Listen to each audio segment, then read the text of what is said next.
Welcome back to Consultivation, and we have the other half of Double D Do Business with us this week, Deborah Halls-Evans. Hello, Debbie. Oh, goodness, Deborah. Debbie's fine, thanks.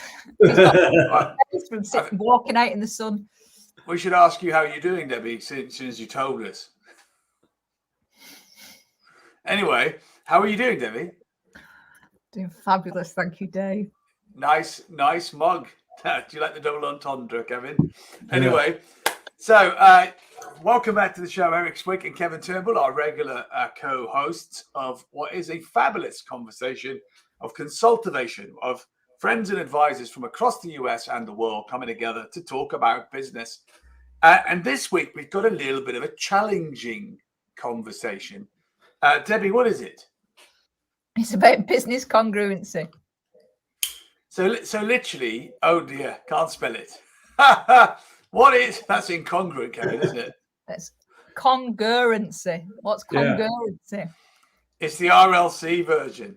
Dave's always making up new words, you know that. Always making up new words, Eric, yeah. It's a sign, although neuralistically, by the way, and from a neuroscience perspective, it's really good for your brain to make up new words. Just thought I'd let you know. Well done, Dave. Good edit. Good job. Thank you very much. Yeah. So, what is congruency anyway? What is it? Any takers? Well, I'll happily go first if you want. I think for me, congruency is alignment, saying what you're going to do and do what you say. So I think it's really important. I think it's a massive topic because I think most people lie. Most people will say that they're congruent and they're not. Most people will convince themselves that they're congruent and they're not. I think we see this in a lot of cultures in businesses, organizational structures, the way people communicate, and therefore then they behave in a different manner. If you look at some of the situations that we experience in the world right now, it's through a lack of congruency. From gender right through to sexism, right through to racism, it's when people say they're congruent and then they exhibit different behaviors. So that's what it means to me. What do you think, Kevin? I think that's probably right. I think to me, congruency, which is a terrible word in my view, I have to say, is about alignment, Debbie. I think that's you're absolutely right there. And tasks have got to be aligned with objectives. There should be consistency, or you've got misalignment. Quite simple as that. For example, an obvious example would be if you're tasked to increase sales, but at the same time you're cutting your sales headcount, then those two things are misaligned, and they're not congruent. So it's kind of as simple as that, in my view. But then again, I'm a very simple person, as you know. Yeah. When I first heard the word, I thought of, those congruent triangles that you learned about in, what was it out in geometry. I go back to my math days. But I think about congruency as just having harmony, right? That things are in balance and equal. And I thought back of my own experience in leading a team, and a lot of times, Debbie, just to your point, I thought, I was right on point. I was demonstrating what I thought I was saying and demonstrating for the team. And luckily, I had a great relationship with my leadership team that afterwards they came to me and says, Eric, that's just what you said didn't match up with what you've been telling us. And so we were out of congruency. And it was great to have that relationship where they come and kind of, tell you, hey, I think you missed the mark on that. And I didn't even notice it. I didn't even realize it. I think the challenge that we have, Eric, is that I think one of the things that I experience a lot of, no matter how good a culture is from an individual perspective, the person can self-manage through fear. So whether that's fear because they're concerned about their finances, if you think we're just going through a global pandemic, people have different references for how they represent themselves versus who they really are. Some people don't even know who they are. They don't know their own value sets. They don't know their own beliefs. I think it's a really murky, the whole thing can get very murky, but I genuinely do believe that people want to be aligned, people want to be congruent, not that Kevin likes that, and people want to have harmony and balance. But Debbie typing is classic today. Havening. It's state of the art, Debbie. Even. It's a new thing. Yeah. You know, Debbie, it's interesting. I hate to do this, but I have to plug the framework, because what you just talked about, that's what it does. It really does create congruency and bring everyone together and understanding what is that vision, what is those values, what is that culture that you want to create. Sorry, Eric, I wasn't laughing at you. It then said, No, I know you're having fun with his typing skills. It then said heaving congruency. Yeah, I do. And I think, you know, the biggest thing, and I can think of just the past recent 3 or 4 projects that I've done, and working with really, really great people, and still not having that really open, honest conversation. My screen's not great. Open and honest conversations. Just because they're assuming there's a different outcome. I think that's the biggest thing for me, is that we live in this external factors. We make up our own assumptions and judgments before we even deal with the conversation. And I think I'm happily sat there to be candid and direct with people, not disrespectful, but I do think I'm happy to have those conversations. A lot of people aren't. They're just not able to have them. Yeah. I agree with that. I think, Debbie, on that point, if you asked a lot of kind of business leaders, are their businesses congruent, they'd say, oh, of course they are. They're completely aligned. But then once you start asking questions, you realize that they're completely misaligned. They actually don't know what they are, what they stand for, where they're going, what actions have to be taken. And as Eric said, it does kind of highlight the benefit of things like the RLC success framework and other models which help in alignment and congruency. But the success framework is obviously a fantastic example of it all, because it gives structure to it. And if you have structure, you have a meaning and a purpose. And I think that is the kind of underlying bedrock of congruency. You know, it's interesting because there's so much conversation going on right now, how it's so difficult to find talent and find people for my organization. And I think a lot of it comes from the fact that you're not retaining the people you have. And if you just had these kinds of conversations with the people within your organization to make sure that their goals are aligned with your goals as a company, you know, that's where I think congruency can really have a huge impact on an organization. Because, you know, I know that turnover in an organization is very, very costly. And so whatever you could do, I think this is part of what you can be doing to avoid that cost and that headache of the turnover in an organization. Having those frank conversations, as you said, Debbie, with people, but also about what their goals are and do they align with, you know, the framework or with whatever the goals are for that business. I've got 2 examples. The first example, which I think is really interesting, is that it was with a sales business project we've just finished. And it was really interesting. They were talking about, you know, this is really great. The program's fantastic. I can see 6% of the team are already there. They're engaged. They're using the techniques. This other 40%, I just don't know what to do with them. And I said, so what conversations do you have with them? Well, I tell them what to do. Okay, so what do you know about them? Well, you know, at this remote working, we don't have that relationship. Great excuse. Another reason for misalignment. Yeah.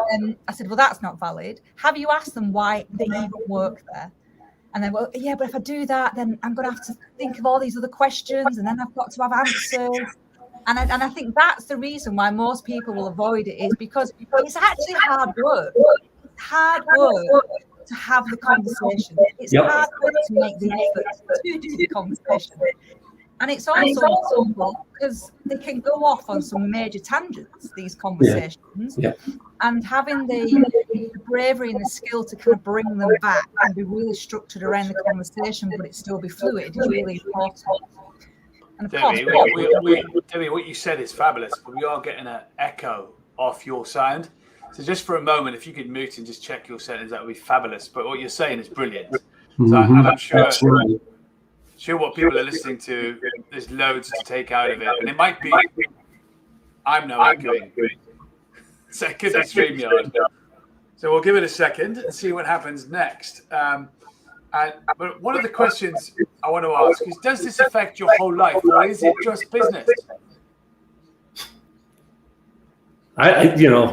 I I think it definitely affects your whole life. I mean, and you have relationships outside of the work world. And, I've been married for 41 years, and I can't say it's always been congruent, but, I think we've worked on this all the time about that being congruent with each other, being in harmony. I think it's important. It's a good word, isn't it? Harmony, because I love it. There's either harmony or there isn't.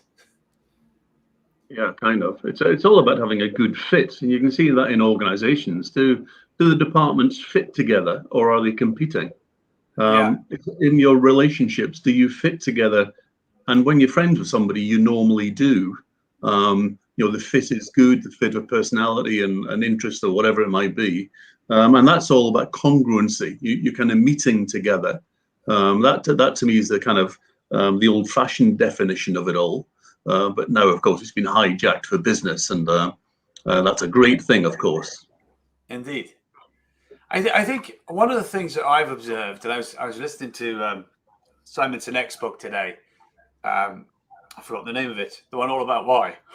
And Debbie will know the name of it in a second. But he particularly focuses on, rightly so, connecting the why and the how together. What's Sinek? Yeah, that's right. And the how part is really quite revealing, Kevin, because Debbie gave that example about sales. It's not just the fact I can sell it. I sell in a certain way. I sell in a certain behavior, in a certain process, in a certain style. And often the what part, if we go pursuing this what feature, whether it's short-term results, actions, they can dilute the how, can't they?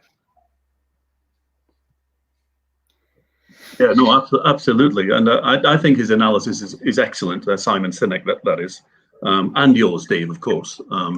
Thanks, he has a huge focus on starting with why, and he gives these examples of other companies who start with what, and so it kind of lacks a soul. The organization almost doesn't have a meaning or a purpose. They're just making stuff with no kind of strategic central direction the way they're going. So, do you think it then affects more than just our lives, then, gentlemen? And Debbie, is that the general consensus? Is congruency all about work, or is it also about a life journey of your own? I'm going to test my sound. Is that any better? That's much better to me. That's good. For me, it's about self, and I genuinely believe, that I quote this all the time, Dave, but the work that we do is focused on the individual to benefit the many. So whether that be the business or their personal life, it is about working and starting with the individual. And I think we've got to, in today's society, we've got to be better at deciding what we want to do, why we really want to do it, and actually connect our own self to things. Because I think we can just function, which, by the way, for some people is that's their way of doing things. But I think as long as you understand what it is for yourself, the reason why I do what it is, how I'm going to make sure I'm consistent with it. And I think with a couple of words, so I missed the why and the how conversation. But I think there was an element for me is to be really clear about, what are those steps that I take. And an example would be, so I'm going off on a tangent, we're going for a job interview and people genuinely never ask the company about the company. It's all focused on the individual. But actually, surely, if I'm going for a job interview, my congruency, my alignment, my harmony is I've got to fit into that. I've got to either see if it fits in with my values. Will I fit in with their culture? Does it make sense to me? But we don't do that. It's as though that person's doing us a favor. And it's actually a mutual relationship. Like any relationship, it's got to be mutual. So that balance and the harmony comes in, asking the questions for both parties.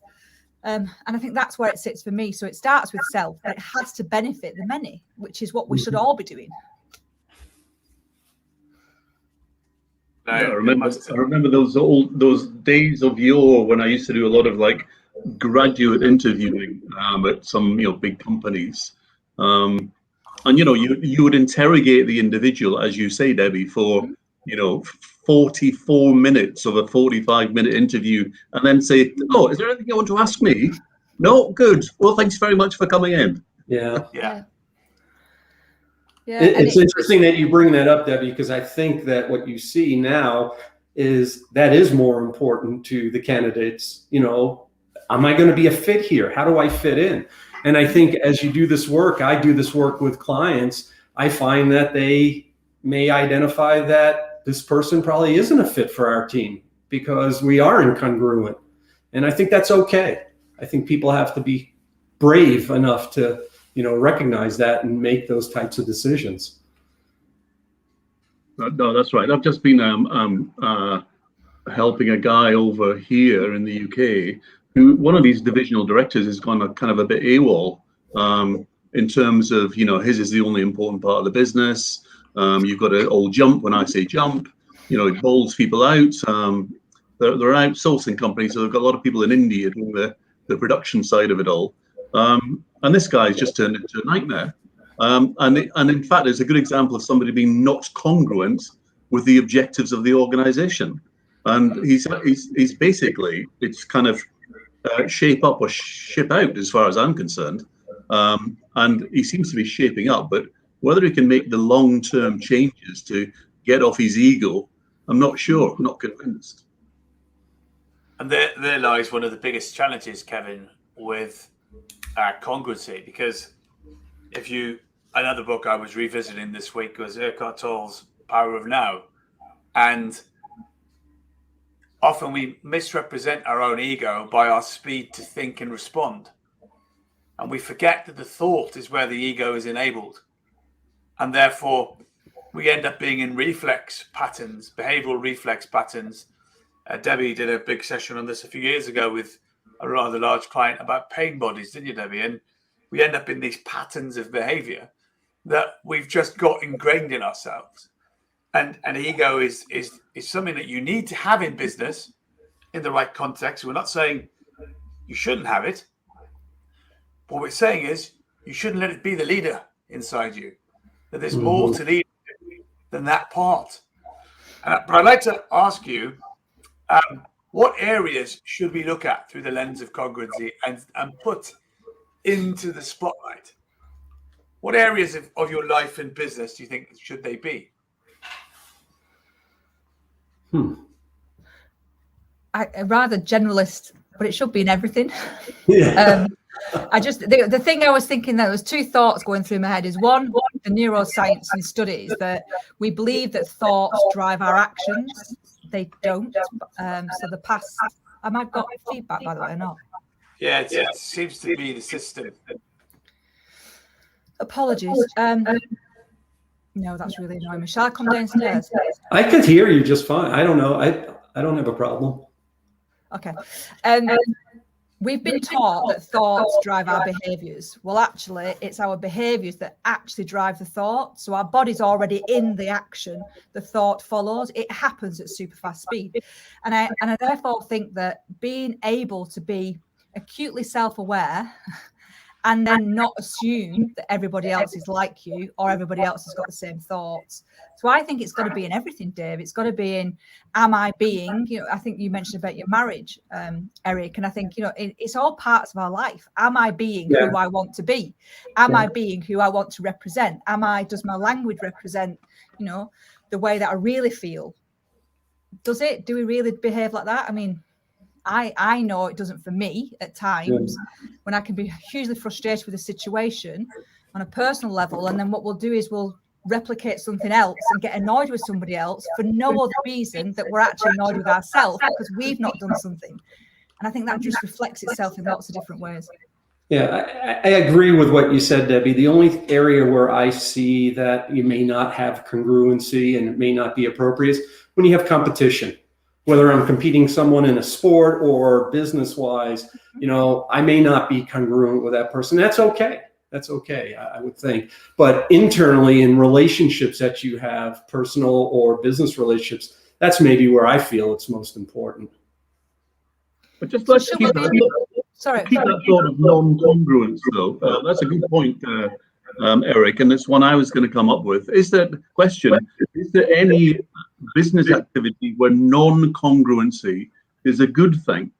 And the one I can think of is if you're in a kind of product development skunk works, where you're just kind of given a budget to go and develop new stuff outside of the normal remit of the organization or what they normally make.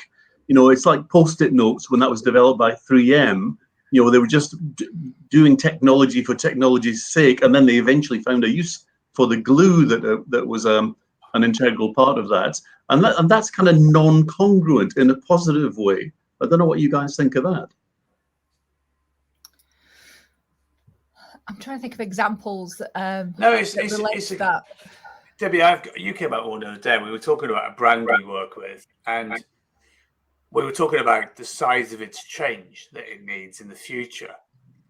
And then we spoke about, instead of going about changing the whole thing, Kev, you actually start a little micro unit, a brand new entity in the style that you want, that may grow, may not, hopefully will, but it would be outside of this other version. And you might have to write the rules in this one, Debbie. Now, I was just trying to give a bit more context because that just sounded really random. So there is a business that their customer is changing and evolving. So who they sell to is changing. Their workforce hasn't changed at all. So it's an aging workforce. So the challenge they've got is that the change isn't happening in the workforce to the needs of the customers. So the idea in the discussion was set up a micro business that allows you to recruit and hire the people that are going to be servicing and looking after your future customers, and then allow them to naturally transition, because all industries and all employees will eventually age, but allow it to naturally transition rather than this kind of thud change that's just too dramatic for a business. And that was the idea behind it. Wow.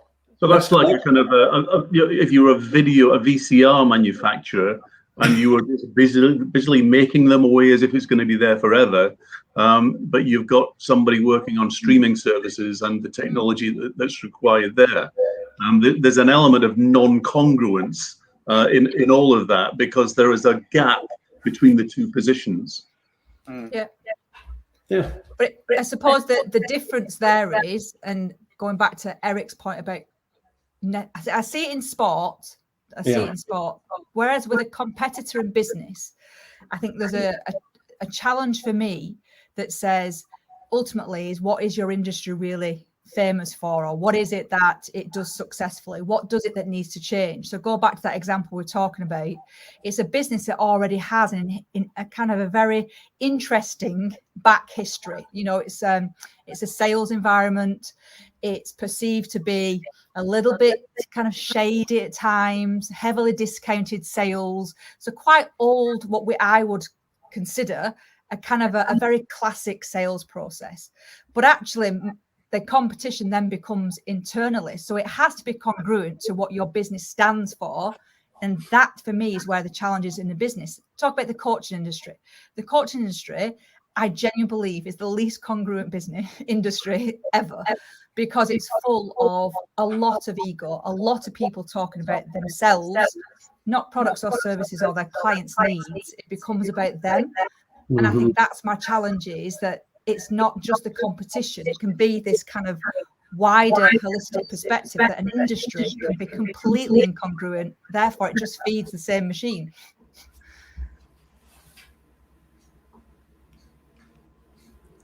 Apart from real leadership coaching, that is, which of course is very congruent in their stated objectives, and solving this leadership deficit that we see everywhere, which is that non-congruency that you're talking about, Debbie. Yeah. Thanks, Kevin. Great plug there. And I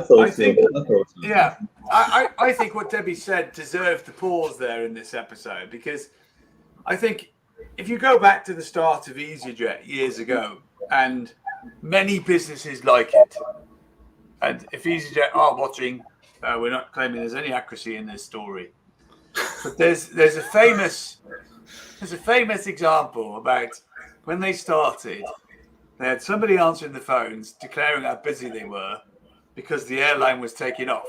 Think about the words. I am being very concise.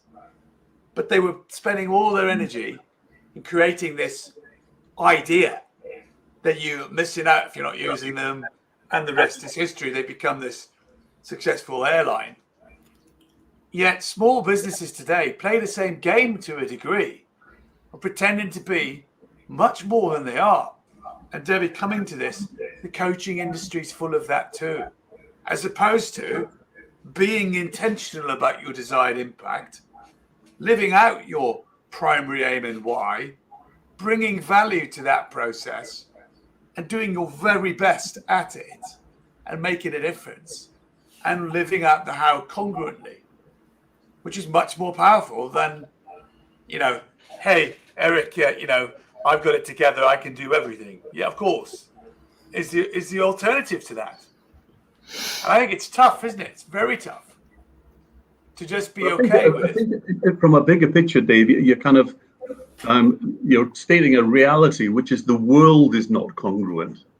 So EasyJet as an entity was congruent within itself because they were a disruptor of the traditional airline industry, as Musk and Tesla is in the traditional car industry.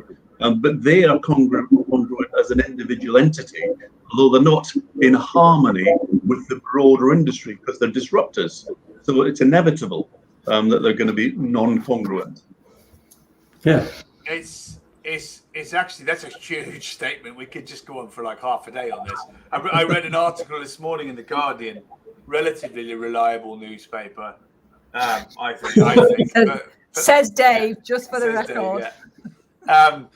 And it was about military responses by large Western countries over the years to show infinite reach, and how there's another perspective to the impact that no one seems to consider.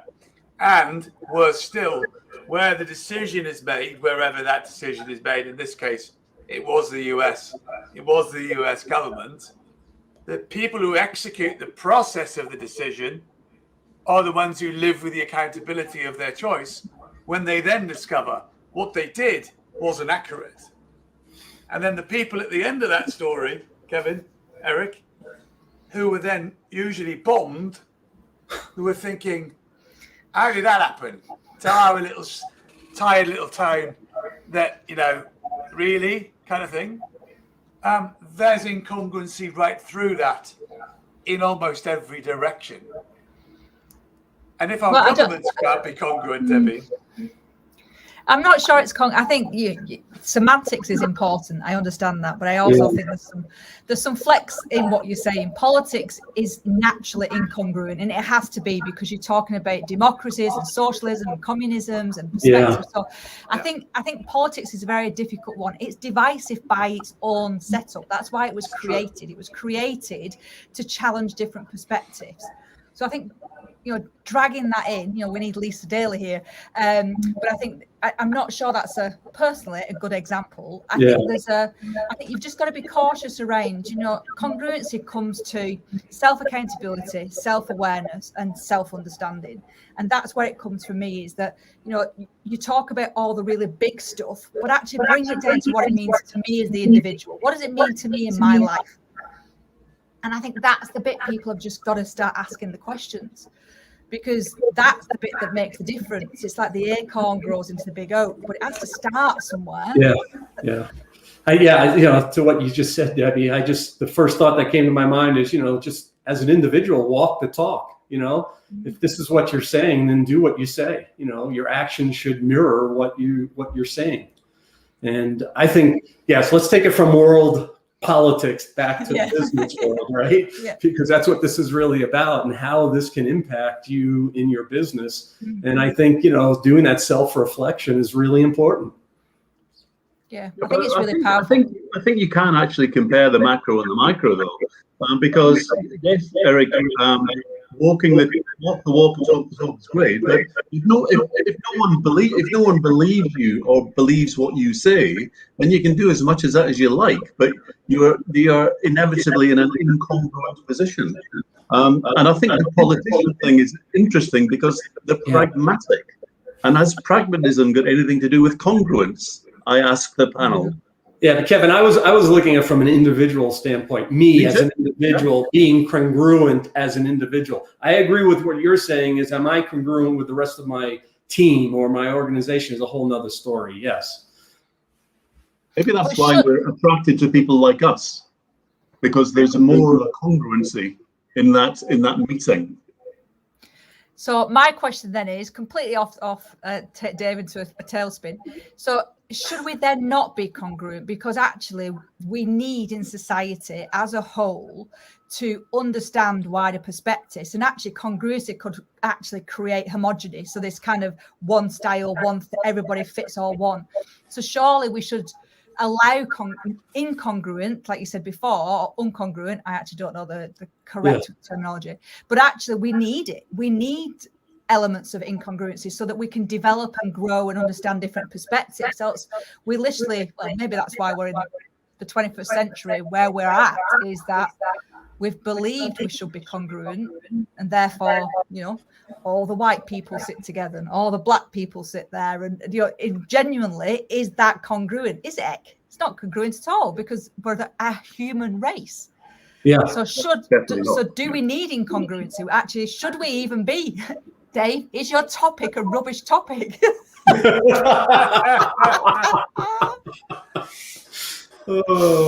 don't think so.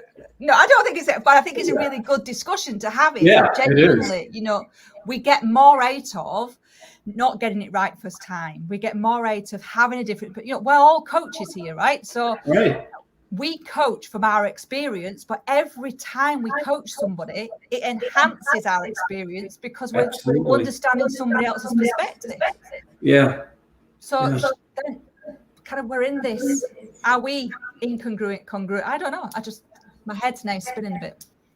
Yeah, I think a good point, but there's got to be a middle ground here somewhere, because what we're saying arguably is non-congruency is conflict, and conflict can be good and bad. But going back to an organization again, serious conflict in an organization is generally a bad thing. You want people to be aligned in the direction that you're going. You want to take people along with you. You want to motivate them. You want to lead them. And so if you're handling conflict all the time, it's clearly a much more unproductive organization than it could otherwise be. So when I think of it, like from a person's perspective, I think of someone that is, if they're congruent, they're genuine, they're real. And people can follow someone like that, right? If they, as an individual, are not congruent, where they're sending out mixed messages and people are just confused. And so that's where I think I look at, and I come down on congruency. It's at the individual level, and what is the message, or what is that I'm portraying? And, if I want to be a congruent person, I want to be genuine. I want to be real, so that people know what to expect. They know who you are, and there's no surprises. That's how I look at this word. I'm taking it from world all the way down to the individual level here. So there's something around business that then says, I'll go into a bit of the framework as well, but there's something that says congruency comes from a base of understanding why. Why do we have a business? Why do we sell what we sell? Why do we do what we do? Therefore, the balance comes from an awareness and understanding of what we do. The incongruency can come from the fact is we can challenge these things. We can add innovation. We can develop and grow. So it's the harmony and balance with different perspectives, and we learn from that. Yes, I think I'm spinning something here. Yeah, I know what you're saying, Debbie. Like, for example, in a congruent business, where your goals are aligned, that doesn't mean to say there's no debate. There is no what if discussion. Right. Should we do that? That's all part of your normal people being normal people. If you know what I mean. So it's a broad word. I think that's what we're saying. Yeah, I think we did start with that, so that's quite good. I think we've done really well of just balancing. We've congruently ended back where we started. That's because we're in perfect harmony, Dave. That's what it's all about. Tally right, completely Kevin. Balanced. Yes, and Kevin's being who he wants to be, Debbie. Now, of course, I think there's a couple of things, if you're listening to this episode today, as we throw around this word from almost every angle there is in terms of human interactions with the universe. That's a pretty big generalization. It is, though, an internal job. It is a thing that is very personal, that self-discovery, as you said earlier, Debbie. I think, is there one tip each of us can come up with on congruency that we can share with our listeners? Oh, that's a really good pause point, isn't it? Well, what I said before, I think, walk the talk. If you're portraying this is who I am and what I believe in, then you have to demonstrate that every day in your actions. So just to clarify, it's not walk the walk, is it? Because you Walk just go walk the talk. You're just walking, yeah. Yeah, totally. I'll I'll just edit that. I think I might have to delegate this after this week's performance. You're banned from doing the banners. Yeah, totally. For me, I think my advice would be to understand congruency is ask better questions and give better answers. Ooh. Nice one. Sorry. Yeah, I was My final thought on this, Dave, is for everyone listening, is I think congruency should actually be based around culture. If you've got a consistent culture that you know what you believe in, you know who you are, you know what your behaviors and values should be, then you've got a good chance of having a congruent organization which understands the direction that you're going in. So I think it all kind of, culture trumps almost everything in my book. I would agree with that, Kevin. Yeah. That's a really congruent thing to say. I thought so. I've been working on it. And I would like to just take anyone listening back to the format from a strategic perspective and just see it as almost the overarching summary, the meta today, which is if you're leading a team, leading a people, leading a company, people want to know why you're doing things. They want to know what to do, and they need to know the best version of how to go about getting there. And everyone should be clear about what the what ifs could be. And of course, if you are familiar with our success framework, it'll definitely do that for you, won't it, Kevin? Certainly will. None better. Perfect. So, big subject today. It feels like we've had a bit of fun talking about a really heavy subject. Yeah, it was fun. This is season 2 of Consultivation. Our planned guest this week was unable to join us, so Debbie has stepped in gracefully to talk about congruency and what's going on in the world of business from the macro to the micro, Mr. Turnbull. We've had some huge things during the show today, doing what you say, heaving harmony. I realise that I know, Debbie, that's not what Eric said at all. And also, does it affect you? We're asking the question, does it affect your whole life or business? But the truth is, can you answer this big question as we close the show out? Am I being who I want to be? And what would happen if I stopped being something that I'm not and just started being something that I wanted to be? Could you become more congruent? I was going to just say, I was going to say, as it's a business, ask that in the business context as well. Is my business doing what I want it to do? And do I understand why it's doing what it's doing? And actually ask it about your own business. And ask people that work with you, why did we start this business? Dave, you were there, I've done it with several businesses that I've been coaching on projects over this year. And asking from C-suite down to all of the team. Notice I like a flat line of hierarchy.